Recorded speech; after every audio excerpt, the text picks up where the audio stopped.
guys, assalamualaikum. It's me Borna and welcome back to my another vlog. So guys, আজকে করতে যাচ্ছি পিঠার recipe. তো সেটা সবচেয়ে বেশি পছন্দ তাশার, আমার ফেভারিট পিঠা। হ্যাঁ, একবার খেতে আমার একবার খেয়ে ভালো লাগে। একবারই খেয়ে ভালো লাগছে আর বারবার আমার থেকে খেতে চাইতেছে। আমি রেসিপি বানাতে পারি বাট ওই যে ওই পিঠাটা না অতটা বানাতে পারি না, তাই ভাবছি যে আমার আপু বানাইতে পারে, সেই আপুর আজকে ধরে নিছি। তাশা বলছে যে আপনি খাওয়াইতে হবে ওই পিঠাটা। তো আজকে সেই পিঠার রেসিপি তোমাদের দেখাবো। আর এতক্ষণ ধরে বলতেছি কি পিঠা তুই বল, এত যে পছন্দ করছ না বল। আমি কেন বলবো সাজ পিঠা, তুই নাম বলছো খাজির পিঠা। গাইস, তো আজকে তৈরি করতে যাচ্ছি আমরা খাজির পিঠা। আর সব প্রপারলি রেডি করবে আপু, দেন হচ্ছে আমি একটু টাচআপ দিব, তার সাথে একটু টাচআপ দিবে। So guys, তো চলো এখন দেখি হচ্ছে কি কি লাগে এই পিঠা রেসিপি তৈরি করতে। চলো। So guys, এখন খাজির পিঠাটা তৈরি করতে কি কি লাগবে আপু এখন বলবে ভালোভাবে। আর আপুর চ্যানেলে কিন্তু এই পিঠার রেসিপিটা খুব এসে পড়বে। আমাদের এই রেসিপিটা তোমরা পেয়ে যাবে হচ্ছে রাহাত রেসিপি ইউটিউব চ্যানেলে। আমি হচ্ছে ডেসক্রিপশনে ইউটিউবের লিংকটা দিয়ে দিব, তোমরা সেখান থেকে ক্লিক করে দেন হচ্ছে এই রেসিপিটা পুরোপুরি দেখতে পারবা। আর এখন আমি হচ্ছে রেসিপিটার মূল কথাটা বলবো, সেটা হচ্ছে গরম করতে। আচ্ছা, আমি বলে দেই। প্রথম হইছে এই খাসটা একটা জরুরি, এই খাস দিয়ে হচ্ছে পিঠাটা হবে। তারপর হচ্ছে এই খাসটা যেহেতু অনেকদিন ধরে রেখে দিছি, তো পিঠাটা এত সহজে হবে না। এই খাসটা হচ্ছে তেলের ভিতরে পুরোপুরি একদম হট গরম করতে হবে, করে দেন হচ্ছে পিঠাটা তৈরি করতে হবে। তার জন্য পিঠার যে সামগ্রী সেগুলো রেডি করার আগে আমরা হচ্ছে খাসটা গরম করে নিচ্ছি, ঠিক আছে? খাসটা একেবারে তেলের ভিতরে একদম ডুবানো থাকবে। আর হচ্ছে একটু কমিয়ে দিয়ে রেখেছি যেন খাসটা আস্তে আস্তে গরম হয়। তো এখন যে পিঠা তৈরি করবো সেই উপকরণগুলো তোমাদের দেখাচ্ছি। চলো। তুমি হাসতেছো কেন? তুমি এত তোতলাও কেন? তোমার তোতলাটা দেখে আমি আমার বয়েড গুলো ভুলে যাই। 1 মগ কুসুম গরম পানি দিয়ে দিছি। এখন এটার সাথে ডিম ইউজ করব। এটার সাথে এখন 2টা ডিম ইউজ করব। এখন এটাকে ফেটবো। হ্যাঁ, এখন এটাকে ভালো করে মিক্সচার করব।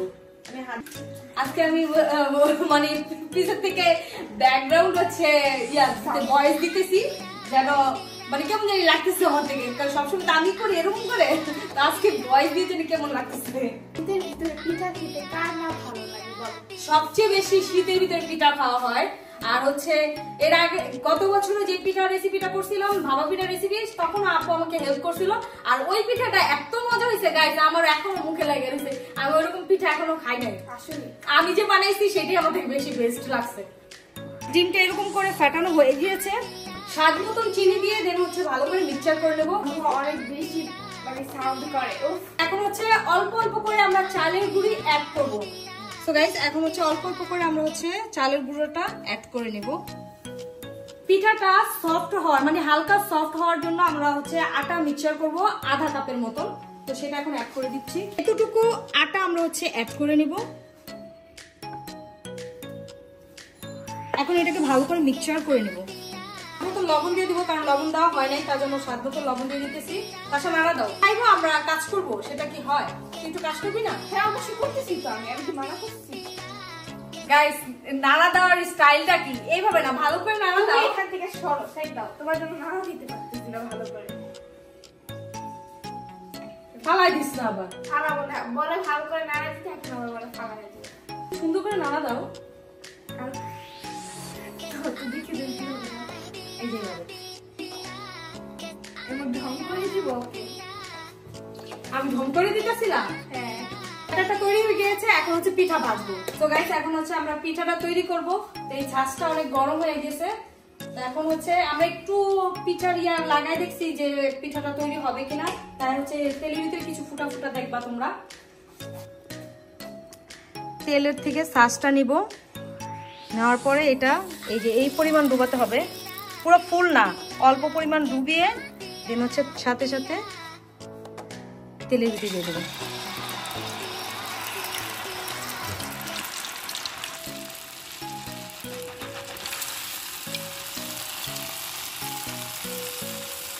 যেইভাবে টেকনিক করে ছাঁচটা থেকে হচ্ছে পিঠাটা ছুটাইছি সেভাবে সবগুলো করতে হবে।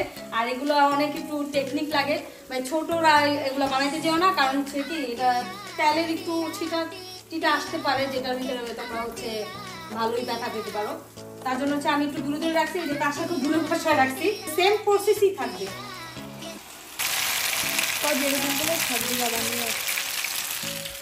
এরকম করে সবগুলো বানিয়ে দেন ফিরে আসছি আবার।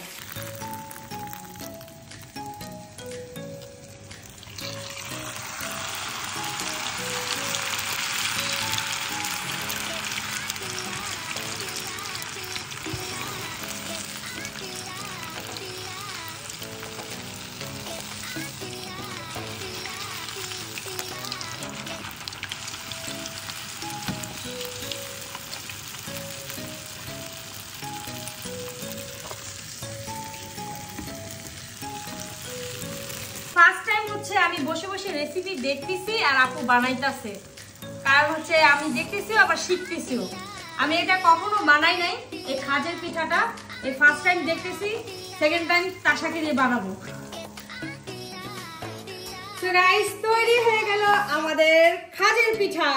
তো তাসার মুখ ভর্তি এখন খাজের পিঠা, এগুলো সব খাইতাছে, মানে ও যতক্ষণই ভাবছে ততক্ষণই বসে বসে খাইছে। মিথ্যা বলবো না, আমিও খাইছি ততক্ষণ। এখন তোমাদের সামনে খেয়ে আরেকটু রিভিউ দিব। প্রথমে এই খাজের পিঠাটা যখন উঠাই তখন এটা কিন্তু একটু অনেকটা সফট থাকে, মানে নরম থাকে। এটা উঠায় রাখবা, তখন এটা যখন আস্তে আস্তে ঠান্ডা হবে তখন এটা যে একটু ক্রিস্পি হবে। বুঝা গেল না? আচ্ছা যাই হোক, দাঁড়াও। হ্যাঁ গাইস, এরকম ক্রিস্পি হবে। এখন এটা খেয়ে দেখবো। খেয়ে তো দেখছি, মানে এতক্ষণ ধরে খাইছি, সেই কেমন হচ্ছে? সেই মজা। দ্বিতীয়বার তুমি বানাইবা? আপনি একটু কাজ করে না, খালি একটু এমন এমন করছে, শেষ। তারপর উনি চলে গেছে। কি বললে এটা তুমি? কি বলছি? আমি কাজ করি নাই। না, শুধু না, একটু নাড়া দিছো। আমি ধরেও রাখছিলাম। কি ধরে রাখছো? আমি এখানে আনছি কি দিয়ে হাত দিয়ে, এটা কি কাজ না? জীবনে দিও এখান থেকে নিয়ে এখানে রাখবা, এটা কাজ হয়েছে। এটা তো বহুত বড় কাজ, 1 বছরের কাজ, বুঝতেছো তুমি? এটা করতে আমার কত সময় আমি লাগে। ভাবতেও পারলাম না জীবন তুই আর সাপোর্ট নিবি। আমি বলি এটার জন্য আমার দুইটা হাতের কাজ প্রয়োজন। এই হাত দিয়ে ধরবি, করে এই হাত। অনেকগুলো কাজ না, অনেক বড়। আপনারা ইনকাম করতে পারবেন এই কাজ দিয়ে। আবার এমনি দুইটা খাইতে হইব। আরে দেখেন অনেক বড় কাজ ভাই। রিভিউ দিতে হবে। এই কাজের জন্য একটা কমেন্ট করবেন যে জীবনে অনেক বড় কাজ করছে। হ্যাঁ, জীবনে অনেক বড় জীবনে কাজ করছে। অনেক বড় কাজ। গাইস এখন তো খাইতেই থাকবো, সব ফিনিশ হয়ে যাবো। ফিনিশ হওয়ার আগে বলতেছি, এই রেসিপিটা যদি দেখতে চাও অবশ্যই আমার হচ্ছে ডিসক্রিপশনে যে লিঙ্ক দিয়ে লিঙ্কে ক্লিক করে রেসিপিটা দেখে নিও। গাইস ওরা দুইজন এখন হয়েছে আমার খুদ ধরবে, এটাই ওদের নিয়ম, আর কিছু বলার নাই। কা আচ্ছা জীবন এসএমআর করি একটু, হ্যাঁ একটু ক্লোজ আনেন, এসএমআর করবো সামনে। হয় না তোমাদেরটা, হয় না আমারটা হইব। তারপর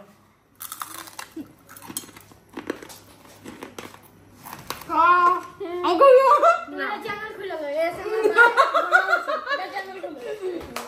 ভাই জীবনের সাথে রাজি হইলো বলো। খুলো প্লিজ, খুলো। আশা আমার অনেক দিন ধরে কইতাছে। না, খুলো, খুলো। সত্যি? হ্যাঁ, আমি তো প্লে বাটনে চাপাবো, খুলো। হ্যাঁ। গাইস তোমরা যদি বেশি বেশি কমেন্ট করো আর লাইক দাও, তাহলে হচ্ছে কি সেকেন্ড চ্যানেল লাইকে হবে এসএমআর বাই বর্ণা হোসেন। সেখানে জীবনও থাকতে পারে, তাসাও থাকতে পারে, আমিও থাকতে পারি, রাব্বিও থাকতে পারে, অনেকেই থাকতে পারে। আমরা যে কুটুর মুটুর খাবো। আর গাইস তোমরা শীতের ভিতরে যে কম্বলে যে নিয়ে চলে যেতেছে, কম্বলের নিচে বসে তারপরে এটারে ভেঙে ভেঙে অঙ্ক খাওয়া অসম। আজকের ব্লগটা তোমাদের ভালো হয়েছে, ভালো লাগে প্লিজ একটা লাইক দিতে পারো। দেখা হচ্ছে নতুন অন্য কোনো এক ব্লগে। ততক্ষণ মধ্যে সবাই ভালো থেকো, সুস্থ থেকো, হাসি খুশি থেকো। তারা টেক কেয়ার, হ্যাভ ফান।